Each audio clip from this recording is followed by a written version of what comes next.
Bom dia a todos, bom dia a todas. Sejam muito bem-vindos e bem-vindas aí ao nosso ICL Mercado e Investimentos. É hoje uma segunda-feira de uma semana aí um pouco até mais curta, tanto aqui quanto nos Estados Unidos, porque a gente tem feriado nos dois países.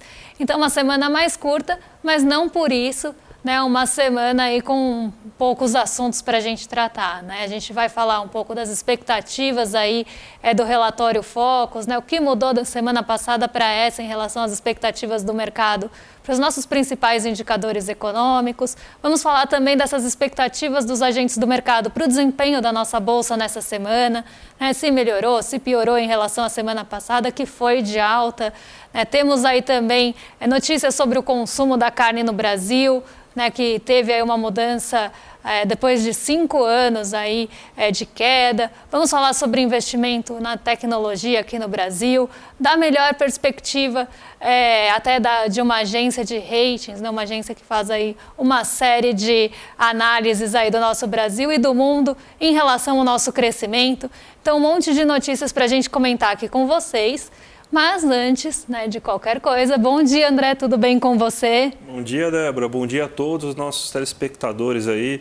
Hoje é feriado nos Estados Unidos, então a agenda esvaziada lá, mas tem bastante coisa para a gente tratar aqui no Brasil hoje, né? Segunda-feira é o dia que o mercado, a gente tem a divulgação do relatório Focus, que é um termômetro, o que o mercado está achando sobre o que está acontecendo na economia, né? Além disso, a gente tem notícias sobre o PIB aí, melhora de perspectiva, temos notícias sobre o consumo de carne, temos notícias sobre investimento principalmente em tecnologia, então coisas bem importantes aqui no Brasil. Então vamos começar já então com a notícia que está no nosso site aqui para a gente mostrar como que os mercados abriram, o que aconteceu, qual que é a perspectiva em relação a tudo isso. Débora, como que está esse mundão hoje aí? Estados Unidos está de fora, né? Mas temos Ásia e temos Europa, né? Então como que está a reação dos mercados essa manhã? Hoje a gente teve aí um movimento muito positivo vindo da Ásia, né? Então, um dia bem positivo por lá. Na sexta-feira, a gente já tinha tido esse viés mais positivo vindo da Ásia, porque a gente teve o PMI fechado de agosto. O PMI é o índice de gerente de compras, né? Ele traz alguns dados do setor industrial, trouxe, na verdade, alguns dados do setor industrial na sexta-feira, na China, e os dados ficaram realmente em linha ali com o que a prévia tinha trazido, então mostrou expansão do setor industrial da China. Isso trouxe um bom humor, principalmente aqui para nós, países emergentes e países exportadores de commodities, Brasil incluído nisso. Então foi uma continuidade desse movimento positivo. Junto a esse PMI que saiu aí na sexta-feira, né, a gente teve também algumas notícias positivas de estímulos no setor imobiliário da China. Isso também impulsionou muito na sexta e hoje continuou impulsionando ali os mercados asiáticos. E um ponto ali que foi a Evergrande, que conseguiu negociar um vencimento de um dos seus títulos, né, de um dos pagamentos que tinha que fazer. Então conseguiu ali se organizar um pouco melhor para cumprir com esses pagamentos. Isso fez com que a gente tivesse um dia positivo para a empresa que voltou a ser negociada recentemente aí na Bolsa de Hong Kong, e foi justamente isso que levou o Hang Seng, que é o índice de Hong Kong, para liderança das bolsas asiáticas. Hoje eu vou colocar aqui para vocês na tela. Hoje o Hang Seng ele subiu 2,51%, né, então liderando aí os mercados asiáticos, que também subiram todos ali até mais do que 2%. O Xangai Composto também teve uma alta expressiva, o Nikkei no Japão também, né, então um dia bem positivo aí para o Hang Seng, subindo 2,51%. No lado esquerdo a gente tem como é que estão aí até agora nossos mercados.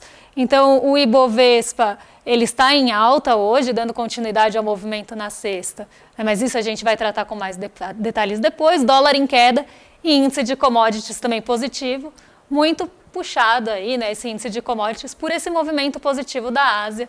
Então, melhores expectativas para crescimento na Ásia, estímulos na Ásia. A gente sabe que as commodities aí acabam refletindo isso. E quem refletiu também esse bom humor da Ásia foi a Europa, né? Não tivemos nenhuma notícia específica por lá que puxasse essas bolsas para cima, mas eles estão no aguardo aí do pronunciamento da Christine Lagarde, que é a presidente do Banco Central Europeu, mas aí ainda nessa espera.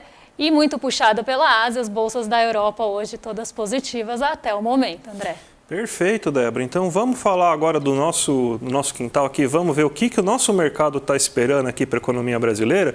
Tem a matéria aqui no site para vocês, mostrando aqui o relatório Focus, né, o boletim Focus.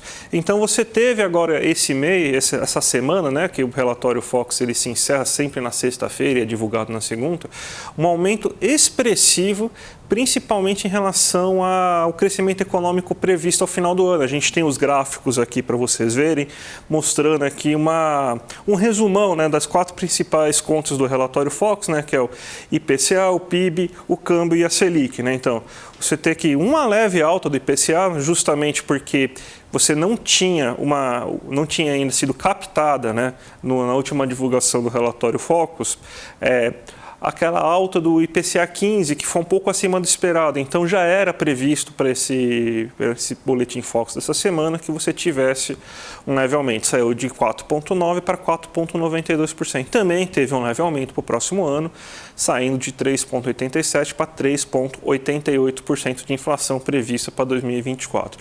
Mas o mais interessante foi justamente o do PIB, porque você teve um aumento de 0,25 pontos percentuais em apenas uma semana. Então, foi um aumento muito expressivo. Sexta-feira foi divulgado os dados do PIB aqui no Brasil. Você teve uma grande surpresa, cresceu 3 vezes mais do que o mercado estava esperando. O mercado estava esperando no máximo uma alta de 0,3%, 0,4%. A gente cresceu 0,9% nesse segundo trimestre e com uma atividade urbana mais robusta do que estava acontecendo antes. Então, você teve que um menor peso do agronegócio agora no PIB brasileiro e o setor de serviços e a indústria crescendo bastante, né? Principalmente a indústria extrativa, petróleo e minério de ferro. Então, surpreendeu e você começa a ter, então, o mercado reagindo, refazendo suas projeções. Nem todo o mercado, sexta-feira, estava com as projeções feitas, né? Refeitas. Então, o que a gente pode esperar é que nas próximas semanas ainda tem um aumento maior das projeções que o mercado vai fazer. Até, vamos dizer assim, dá para esperar que chegue próximo de 3%, né? Porque lá fora você já tem algumas entidades aí, por exemplo, o Bank of America já está prevendo um PIB brasileiro de 3% ao ano, né, nesse ano, né, ou seja, um aumento de 3% do PIB nesse ano, que seria um aumento bem vigoroso, bem acima do que estava sendo esperado no começo do ano. Começo do ano, o mercado financeiro estava esperando um PIB de 0,7%, 0,8%, então uma alta bem expressiva. Ainda em relação ao próximo ano, você teve uma pequena queda, né, mas as previsões ainda para o próximo ano ainda estão muito longe, então não é um dado tão relevante para a gente observar, mas só para vocês saberem, o próximo ano está sendo esperado um PIB de 1,32% de alta em relação a esse, né? O câmbio se manteve estável, 4,98 de espera no final do ano e 5 no final do ano que vem. E a taxa Selic também manteve-se ainda, que o mercado está esperando de 11,75 ao final desse ano e de 9 ao final do próximo. Isso significa o quê? Que o mercado financeiro acredita que o ritmo de mudança da taxa Selic em cada próxima reunião do Copom vai se manter em 0,5 pontos percentuais por reunião. Então, o Roberto Campos Neto, o Bob Fields III, está falando ainda sobre mudança de 0,5, não teve mudança na projeção ainda, ele fala que esse é o ritmo mais adequado para agora. Existem alguns agentes do mercado financeiro que estão começando a pressionar por uma mudança de 0,75, mas pelo que a gente conhece do Roberto Campos Neto, isso não deve acontecer, então deve manter essa cautela de 0,5 em cada reunião, né, do Copom, que são mais 3 até o final do ano. Então, mais ou menos isso que o mercado financeiro está observando agora e está esperando assim nos macrodados. Mas também tem a expectativa que o mercado financeiro tem sobre o Ibovespa, né, Débora? A gente vai mostrar esse dado agora, esse próximo gráfico a gente vai mostrar justamente isso para a Débora dar uma comentada um pouco melhor sobre tudo isso. Exatamente. A gente tem, né, falando de termômetro de mercado, né, a gente tem as expectativas desses agentes do mercado, dessa entidade de mercado, para o desempenho da nossa bolsa nessa semana. né? Então, na semana passada, a expectativa de alta era de 40%. Então, 40% dos entrevistados ali, dos agentes do mercado que responderam à pesquisa, acreditavam que na semana passada a Bolsa ia subir. E foi o que aconteceu. Então, a gente teve uma alta moderada na Bolsa no acumulado da semana. Sexta-feira puxou bastante para cima. Então, na semana passada, a expectativa era de 40%, que concretizou. Nessa semana, a expectativa a gente tem uma semana mais curta aqui na nossa Bolsa, uma semana até menos líquida, com menos negociações, hoje por conta do feriado nos Estados Unidos e na quinta-feira e por conta do feriado aqui no Brasil, isso também diminui muito a movimentação da sexta, né? Então a gente tem aí uma expectativa que a Bolsa vai subir de 57,14%. Então aqui uma alta, né, esperada pela maioria dos agentes.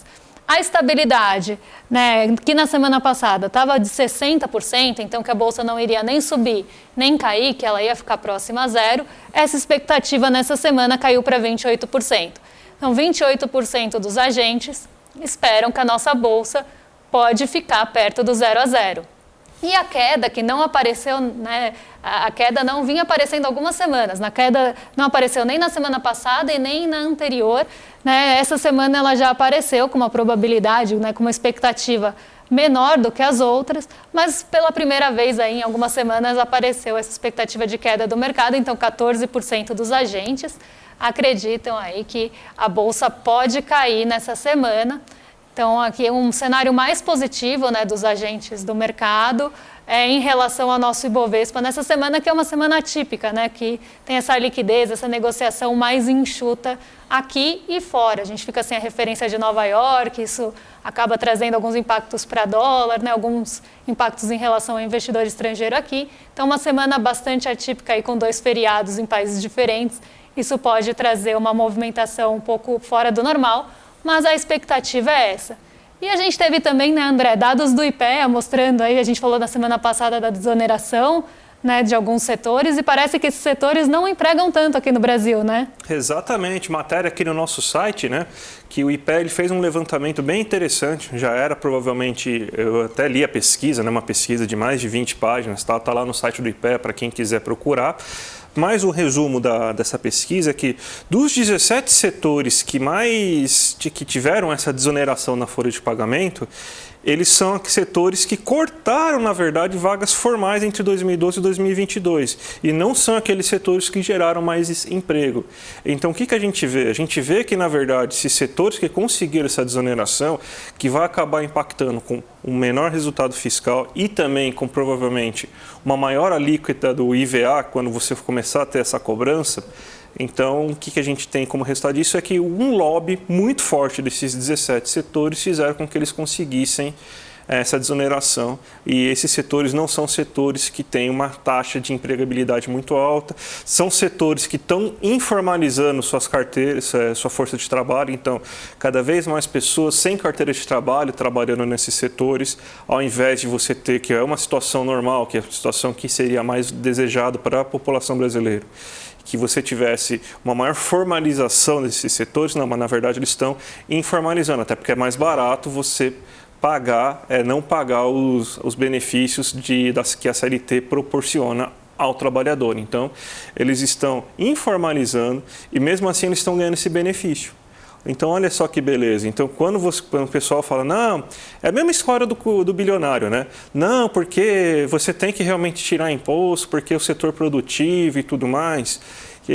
Quando você tira os custos desse setor, ele vai acabar empregando mais pessoas. Na verdade, que eu falei para vocês na sexta-feira, gente. As empresas, elas empregam mais pessoas, contratam mais pessoas, não é porque reduziu o custo. Quando reduz o custo, adivinha o que elas vão fazer? Elas vão aumentar a margem de lucro, elas vão aumentar a porcentagem de lucro que elas podem obter. Elas só vão empregar mais gente se elas acreditam que vai precisar produzir mais porque vai ter uma demanda maior. A empresa não vai produzir à torto e direito sem imaginar que vai ter uma venda do seu produto. Ela só vai aumentar a produção se ela acredita, é a demanda, a expectativa de demanda por aquele bem que vai fazer com que a empresa aumente a sua produção, não é uma redução de custos. Então, na verdade, esses setores só estão conseguindo um benefício. E agora o IPEA mostrou que mesmo com esses benefícios, esses setores não estão devolvendo para a sociedade, não estão empregando mais, aliás, estão prejudicando a sociedade com uma maior informalidade dentro desses setores, Débora. E aí, como o André muito bem colocou, né? A empresa, a companhia, ela sempre vai tentar maximizar seu lucro, esse é o seu objetivo final, né? E se conseguir isso por meio aí de uma desoneração, que seja, e não empregar mais pessoas, ela não vai fazer isso, né? E parece até que eu tive um déjà vu aí, ou um déjà vu, como diz o popular, tive um déjà vu aí, de um outro momento aí da nossa economia, ou outros momentos que a gente pode citar, tantos, por exemplo, reforma trabalhista, né? Que ia aumentar número de empregos, enfim, a gente vê que isso mais caminha para a informalidade do que para qualquer outra coisa. E a gente vê esses estudos aí do IPEA mostrando, né, que não necessariamente uma desoneração vai aumentar a empregabilidade e até pelo contrário, né? E a gente tem outros dados aí para tratar com vocês hoje, né? A gente tem também aí nossa, me fugiu agora. O Austin Ratings, isso, o nome acabou me fugindo. A Austin Ratings, que é conhecida aí por fazer várias pesquisas, inclusive aquelas que normalmente saem nos veículos de taxa de juros real, ela fez uma pesquisa aqui para o nosso Brasil, mostrando que a gente tem como voltar para as 10 maiores economias, né, André? Sim, o trabalho que o Paulo Guedes conseguiu de tirar a gente do top 10, parece que a gente vai conseguir reverter agora, né? É muito importante isso, porque o que a gente tem agora de previsão com o PIB aumentando consideravelmente e acima, inclusive, de algumas outras economias globais, vai fazer com que a gente volte esse top 10. Não é uma mudança assim, ficar dentro do top 10 é importante se a gente for pegar no dia a dia, né? Como a própria Maria da Conceição Tavares fala, não, a gente não come PIB, né? Mas pelo menos é um termômetro bom para a gente falar o seguinte, ó, a gente está melhorando, a gente está agora com crescimento econômico, a gente está agora com mais emprego, uma renda maior, porque se você tem então um crescimento do PIB que vai gerar então uma melhora da situação econômica de todos na economia, isso é muito bom. E voltar ao top 10 também é importante para a gente mostrar o nosso peso socioeconômico e nosso peso geopolítico em relação a tudo isso. Porque quando você está numa economia que estava, que nem agora, há alguns anos atrás, só caindo no ranking, mostrando uma relevância cada vez menor nos mercados globais, isso aí também prejudica na hora de você fazer negociações, né? Agora, voltando ao top 10 e com perspectiva de melhorar, de voltar a pegar posições mais altas, isso ajuda bastante o Brasil aí nessa questão das negociações, Débora. E também, né, outra notícia muito boa que aconteceu hoje, né? Eu sei que é segunda sem carne, tem muita gente que faz isso, mas vamos falar de carne, né? Porque o brasileiro voltou a comer mais carne agora, gente. Olha que bom, notícia no nosso site, notícia a gente não tem notícia no nosso site, mas temos um infográfico, né? Para mostrar o que está acontecendo aqui, qual é a questão aí do consumo de carne, Débora.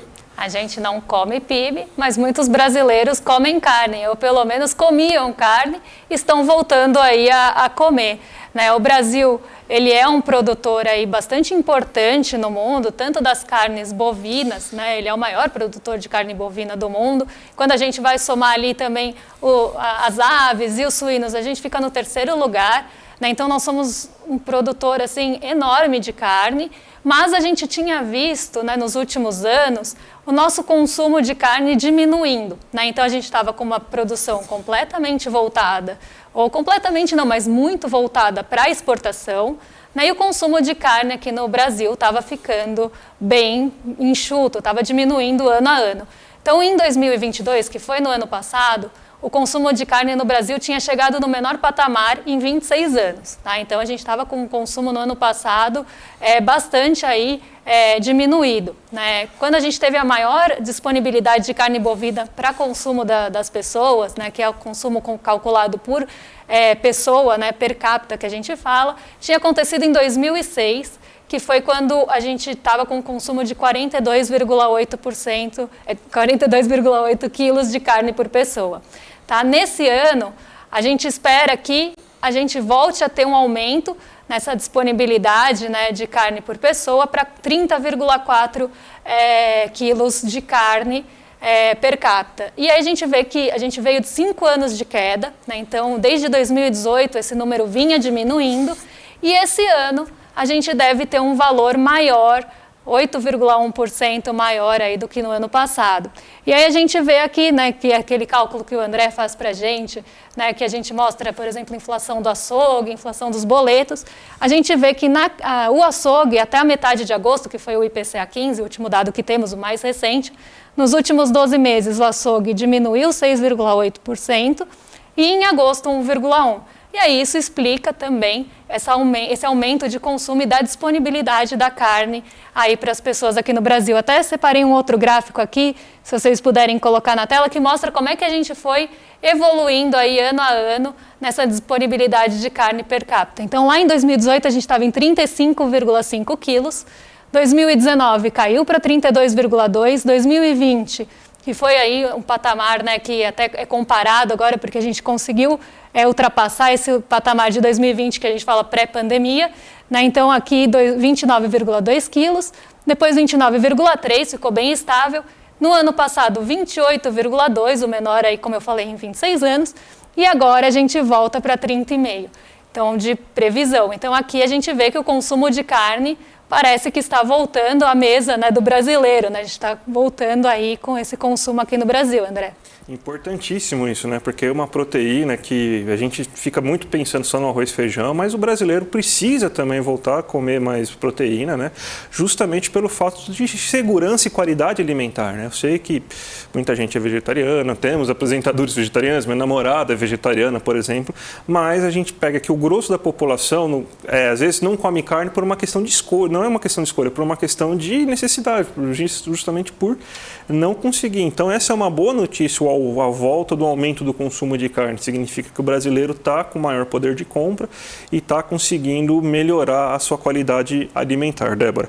Vamos falar então agora da questão dos investimentos, que o Ministério da Tecnologia, o Ministério da Indústria e Tecnologia, lá que é chefiado pelo Geraldo Alckmin, anunciou, né, um investimento de 66 bilhões em inovação. Olha que notícia boa, né, que quando a gente pensa em inovação, a gente está pensando aí para melhorar a questão industrial, para conseguir fazer tecnologia de ponta, né? A gente sabe que o Brasil tem um problema de inovação, está basicamente só nas faculdades públicas pesquisa de ponta para você conseguir melhorar assim, a indústria brasileira. Então, as indústrias nacionais não geram grande quantidade de inovação.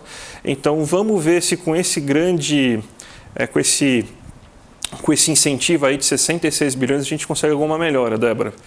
Esperamos, né, que a gente consiga aí alavancar um pouco essa nossa inovação, principalmente dentro da indústria, mas falando também de indústria, sexta-feira saíram aí os dados do PMI, que é o índice de gerente de compras aqui do Brasil, né? Eu falei dos dados da China, que acabaram ficando ali com expansão, que acabaram mostrando que o setor estava crescendo por lá e por aqui também. Né, a gente teve esse dado que é chamado de Índice de Atividade dos Gerentes de Compras, que a gente chama de PMI, né, o nome em inglês, e esses dados são do setor industrial aqui do Brasil. Tá, a gente ainda tem a divulgação amanhã do dado de serviços, né, que aí são os dados da parte de serviços da economia, composto, que junta os dois, tá, o industrial e o de serviços. Mas, por enquanto, a gente tem os dados do setor industrial, que mostraram aí pra gente que o Brasil voltou para o terreno da expansão, tá? Então, para quem está acompanhando aqui o gráfico com a gente vê que a gente sai no ano passado de 51,1, tem algumas quedas ao longo do tempo, chega num patamar ali até inclusive perto de 45 em março e depois volta a crescer. O que significa isso, né? Para quem tá acompanhando aqui com a gente, ou para quem está só escutando, né, o PMI ele funciona da seguinte forma. Quando a gente tem um valor acima de 50, então 50 é uma marca importante para o PMI, porque quando a gente tem um valor acima de 50, né, a gente vê que aquela economia está expandindo dentro daquele setor, ou que a atividade econômica, né, o ritmo de atividade daquele setor está crescendo no país. Quando a gente tem um patamar abaixo de 50, mostra que ele está contraindo, ele está ficando menor. E essa contração e essa expansão pode acontecer em ritmos mais acelerados ou não. O que aconteceu aqui com o nosso PMI? Ele estava em 51,1 no ano passado, então mostrava uma expansão da indústria. E aí a gente começa a ir cada vez mais caminhando ali no fim do ano para o terreno da contração. Então a nossa indústria estava diminuindo no Brasil aqui pelos dados do PMI.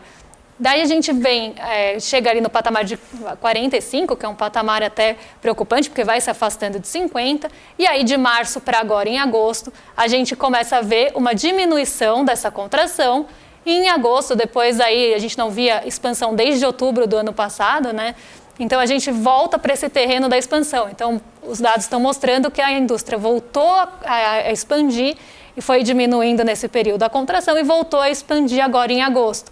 É uma boa notícia porque o PMI, apesar de não ser um dado oficial, ele é calculado pela S&P Global, ele acaba sendo um termômetro também. A gente está falando bastante de termômetros hoje, né? Ele acaba sendo um termômetro das pesquisas mensais. Ele sai antes da pesquisa mensal do IBGE do setor de serviços, sai antes do setor industrial também.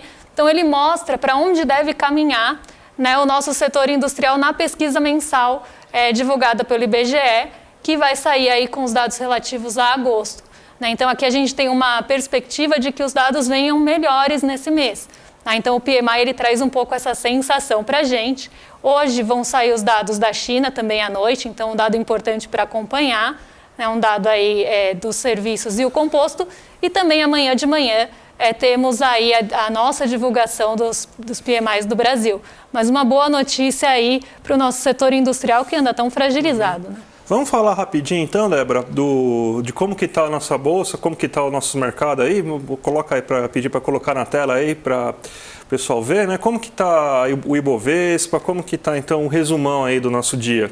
Bom, dando um giro aqui pelo nosso mercado de uma forma geral, né? A gente tem os dados da Nasdaq e da S&P estão zerados, né? Porque a gente não tem mercado hoje em Nova York. EWZ, que é a nossa referência em dólar, também é zerado, porque a negociação é feita em Nova York. Então vamos analisar o que temos de disponível hoje. O Ibovespa ele sobe, está 0,45%, então o Ibovespa em alta hoje, né, trazendo também um pouco desses ventos positivos vindos da Ásia, principalmente no setor imobiliário. Isso acaba puxando o setor de commodities para cima. Então, a gente tem aí um dia com menos liquidez, com menos negociações por conta dos Estados Unidos, mas um dia positivo aqui no Brasil. O dólar cai 0,35, também a gente está sem a referência importante, né? Sem também negociações de títulos de dívida dos Estados Unidos, mas aqui a gente tem o dólar em queda, muito também puxado por esse bom momento aí do preço das commodities. Apesar do petróleo está perto da estabilidade, em queda de 0,08, a gente tem essa expectativa de que a gente tem uma maior demanda por commodities por conta do setor imobiliário e também nessa espera dos dados da China que devem sair hoje à noite. Então aqui a gente tem os países exportadores de commodities e os países emergentes com aí uma moeda valorizada frente ao dólar, por conta dessas melhores expectativas para a China. Então, países que têm essa ligação mais forte com a China, principalmente exportadores de commodities, acabam tendo esse movimento. A gente viu isso acontecer na sexta. Sexta a gente teve uma alta bastante grande no Ibovespa e uma queda moderada no dólar, mas a gente vê essa continuidade dos ventos positivos no Ibovespa e de uma queda até maior agora pela manhã no dólar. Perfeito, Débora. Vamos terminando por aqui, mas antes de tudo eu queria dar um recado para vocês, gente. Você sabe aí que nós, o ICL, né, somos 100% financiado por nossos alunos. A gente não tem propaganda, a gente é independente de tudo, a gente não tem monetização. Então, somos uma entidade que depende basicamente do apoio da nossa comunidade CL que a gente está fazendo aqui, né? A gente está na Semana da Independência, né? Então a gente quer agora promover a independência do jornalismo. Então a gente quer promover o jornalismo independente nessa semana, né? Então, gente, se vocês conseguirem entrar e quando vocês colaboram com o ICL, né, vocês têm assim ajudam a gente na nossa causa, pagam nossos professores. Temos professores extremamente renomados que dão aula aqui, professores que deram aula para mim, por exemplo, na graduação, no mestrado, no doutorado. Eu dou uma aula também lá para quem tiver curiosidade para ver, mas entrem, gente, entrem no ICL. A gente está, então, nessa semana com vários bônus super especiais aí para quem se inscrever no ICL essa semana, né? Então, os bônus só vão valer até sexta-feira, que estamos na Semana da Independência, gente. Acessem lá e vejam, né? E vai ter hoje, né, Débora, uma super live aí que só os membros do ICL vão poder participar, né? Então, vai ter a Heloísa Vilela e o Guga Noblar, eles vão fazer uma live aí falando sobre a tentativa do Arthur Lira de censurar diversos sites progressistas, né? Sites livres, sites independentes, como o próprio ICL, o Congresso em Foco, a Agência Pública. Então, gente, se inscrevam lá, façam parte do ICL, dê uma chance aí para o ICL, apoie o jornalismo independente que a gente faz, né? Acesse o icl.com.br e inscreva-se, e vai ter essa semana um monte de surpresas especiais para você, gente. Vale bem a pena. E aí vocês, né, entrando, né, contribuindo com a gente nessa luta, né, que é nadar contra a maré dos grandes veículos, né, de trazer informação de qualidade com independência, né, sem nenhum patrocínio, sem rabo preso aí com ninguém. Então a gente pode trazer a notícia de uma forma com uma ótica bem independente, mesmo como eu e o André fazemos, né? Às vezes a gente se sente nadando mesmo contra a maré no mercado financeiro, e como todos os outros aí programas do ICL fazem. Então ajudem a gente nessa caminhada, nessa luta, né? A gente conta muito com vocês, porque é vocês que erguem a gente aqui, né? E ainda tem bastante coisa para a gente assistir hoje, né, André? Temos ICL Notícias, segunda edição. Uhum. Temos aí com a Gabi e seus dois Chicos, né? O Chico Sá e o Chico Pinheiro. Depois temos Sinapse, aí depois, na sequência, com a Roberta e com o Calerron, né? Hoje elas vão aí falar com a Maíra Luiz, educadora e criadora de conteúdo sobre povo preto. Então aí é um tema bastante importante, né, para a gente falar aqui, que também a gente não vê na mídia tradicional.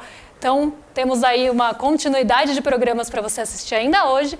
E amanhã estamos de volta, desde as 7 da manhã, com os Desperta, depois o ICL Notícias, primeira edição.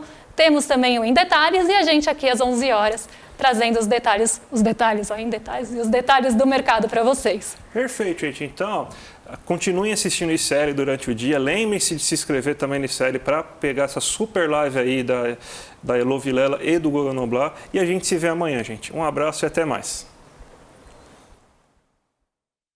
Confira a programação do Instituto Conhecimento Liberta desta segunda-feira, 13h. Astronomia. Um olhar para o céu com doutora Alex Cavalieri, Carcioff, 15h. Bem-estar profissional. Cuidando de você no ambiente de trabalho com Daniela Vidotti, 17h. Bolsonarismo. Dissonância cognitiva, coletiva e retórica do ódio, com João César de Castro Rocha, 18h. ICL Notícias, segunda edição, 19h. A História que Ninguém Conta, com Danilo Bio. E às 19h30, Sinapse ICL. Para saber mais, acesse icl.com.br.